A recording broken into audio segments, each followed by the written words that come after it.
कक्षा 2 विषय हिंदी और आज का हमारा पाठ है सर्वनाम। कल हमने सर्वनाम का भाग 1 किया था जिसमें हमने सर्वनाम की परिभाषा की थी और उदाहरण सहित मैंने आपको समझाया था।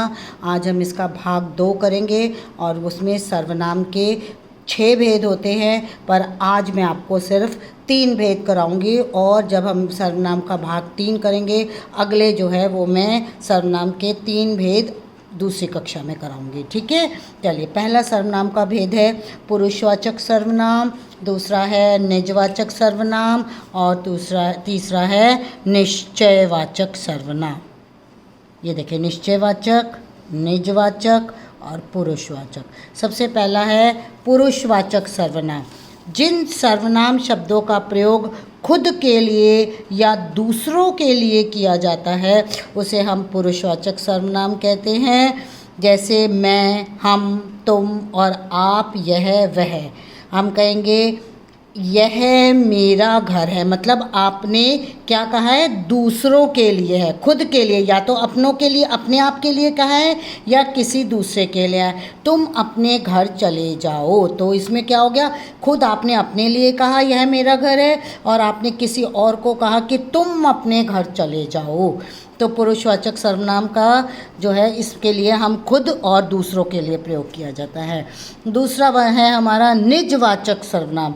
जिन शब्दों का प्रयोग हम किसी अपनी चीज़ को दिखाने के लिए करते हैं, जो हमारी अपनी स्वयं की चीज़ होती है, उसके लिए हम प्रयोग करते हैं, उसे हम निजवाचक सर्वनाम कहते हैं। जैसे मैं अपने कपड़े स्वयं धो लूँगा, मतलब आपने अपने लिए कहा है कि मैं अपने कपड़े स्वयं धो लूँगा, मतलब आपने कहा है कि मैं अपने कपड़े स्वयं धो लूँगा।